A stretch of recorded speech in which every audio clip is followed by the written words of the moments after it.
The process begins with premium-grade steel rods, sourced to ensure strength, durability, and consistent performance.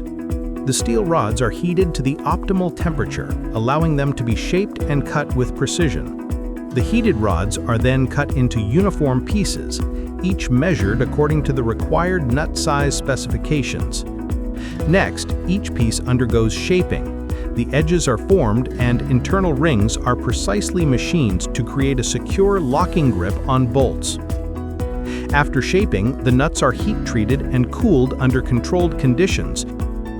Every nut is carefully checked for thread accuracy and strength. Once approved, they are packed securely and prepared for dispatch.